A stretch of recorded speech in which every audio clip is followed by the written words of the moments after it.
한국거래소는 밸류업 지수를 발표합니다. 나스닥 100의 경우에는 종목이 100종목입니다. 코스피는 2022년 말 기준 826개입니다. 코스닥은 1611개입니다. 코스피나 코스닥을 올리는 것은 쉽지 않습니다. 그래서 우량주만 구성된 밸류업 지수를 발표합니다. 나스닥 100처럼 100종목입니다. 밸류업 지수를 나스닥 100처럼 급등시키겠다는 의미입니다. 밸류업 지수는 코스피와 코스닥 비율이 7:3으로 구성이 되어 있습니다. 다양한 업종이 포함되어 있습니다. 밸류업 지수의 핵심은 지수 선물과 ETF 상장입니다. 지수 선물을 매매한다는 것은 프로그램 매매를 한다는 의미이며 이것은 추가로 주식을 확보해야 한다는 의미입니다. 그리고 밸류업 지수를 기초로 ETF는 설정이 됩니다. ETF가 설정이 되면 무조건 해당 주식을 보유해야 합니다. 코스피 200에 편입이 되면 주가가 일시적으로 급등하는 이유입니다. 프로그램 매매 대상이 되면서 프로그램을 하는 주체들은 주식을 무조건 편입해야 하며 코스피 200 관련 ETF들도 무조건 편입해야 합니다. MSCI 편입으로 급등하는 이유입니다. 편입 이후에는 오히려 급락하는 이유이기도 합니다. 지수 선물은 11월 4일 상장 예정입니다. ETF도 11월 상장 예정입니다.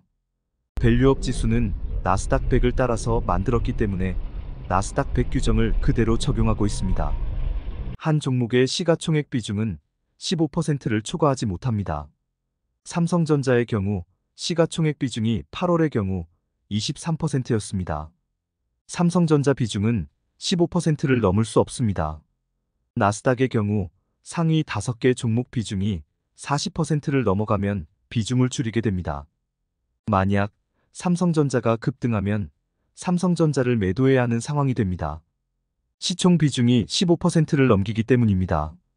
우리나라 코스피는 사실 저평가가 아닙니다. 저평가처럼 보이는 이유는 연결회계 때문입니다. 연결회계는 지주회사만 상장을 했다고 가정해서 작성이 됩니다. 미국에서는 자회사 상장을 거의 하지 않습니다. 자회사를 상장하게 되면 순이익이 이중으로 카운터됩니다. 자기 자본도 이중으로 카운터됩니다. 지주회사는 자회사 순이익이 포함되어 있습니다. 그래서 저평가처럼 보입니다. 자회사 순이익과 자본이 모회사에 포함이 되어 있기 때문에 단순히 PER과 PBR로 주가를 평가하는 것은 잘못된 방식입니다. 이중 상장이 없을 때 평가를 해야 하는 방식입니다. 다음은 밸류업 지수에 포함되는 100종목입니다.